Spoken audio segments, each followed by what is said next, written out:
In my opinion, there are essentially two basic types of sales calls. Most reps are okay to average at one, and they really suck at the other. Do you know what I'm talking about? I didn't think so. You might want to stay and watch this. Hello, my friends. This is Mace Haroff. Welcome to the Medical Sales Channel, which is dedicated to helping you sell more in the medical device, biotechnology, pharmaceutical, and life science industries. In healthcare, if you sell to healthcare, I am here to help. So, two basic types of sales calls. What are they? Number one, the primary sales call, which most people are average at. Some of you are awesome. Don't get me wrong. Some of you who've been trained and have been doing this for a while and you're focused and you're competent, you are awesome at primary sales calls. And then there's the next one. And this is where most people aren't as good. I am talking about the follow-up sales call. Now, let me ask you a question. Depending on what you sell, is going to dictate your answer to this question. How often do you find yourself in a follow-up situation with a customer or a decision maker? How often? I can tell you from experience that in healthcare, it is often. Yeah, in healthcare, depending on what you sell, there's usually more than one sales call involved. You are likely to find yourself in a follow-up situation. For some of you, it will be frequently. For some of you, maybe not as frequently, but you will almost always have to deal with follow-up. And this is where the problem lies. You see, a lot of reps, like I said, they're average to good at the primary call, not so good at follow-up. And what I mean by that is when they go to follow-up, it's like completely out of the blue. How many times have you followed up like this? Now be honest. Be honest. Don't dismiss this. You will call a doctor's office or a hospital and you'll say, yeah, hey, I was there last week. I left some information. Did the doctor have a chance to look at it? I'm just calling to follow up.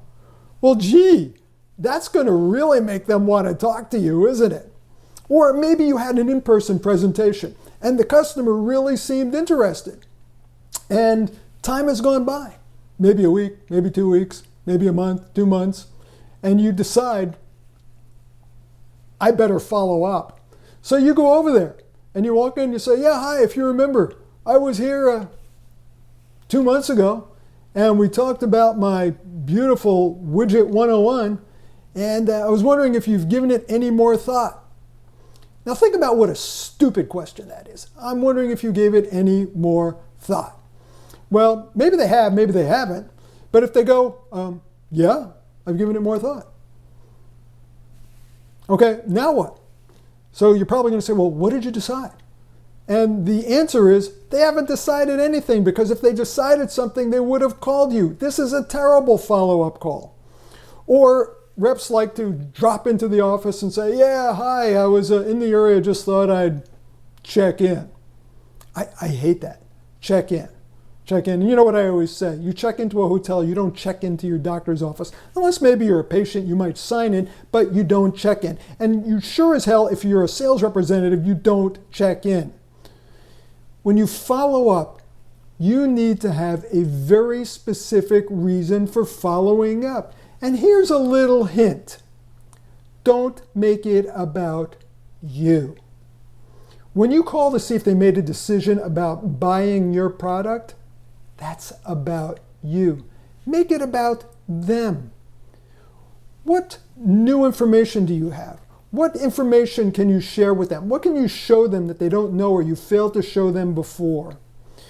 Or even better yet, during the primary sales call, create a follow-up plan. Get them to agree to it so that when you want to come back, that plan is already in place.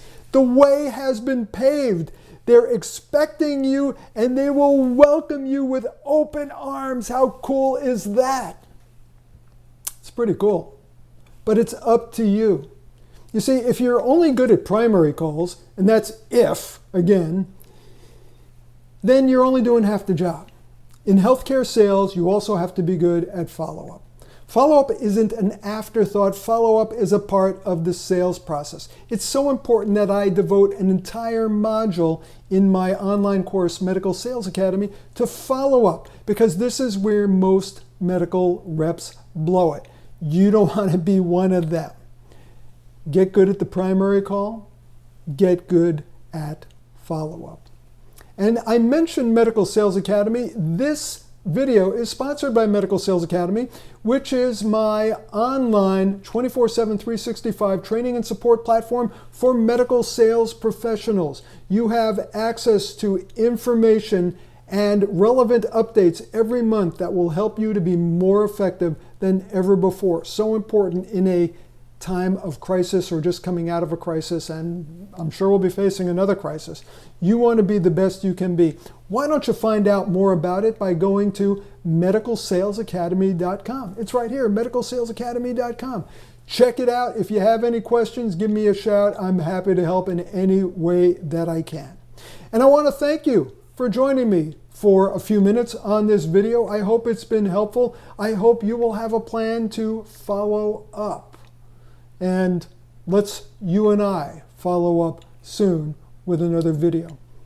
Until then, this is Mace Haroff. By the way, if you're watching on YouTube, give me a thumbs up. Feel free to subscribe, and I'll see you on the next video. Take care, stay safe, make a difference to your accounts and their patients. Bye for now.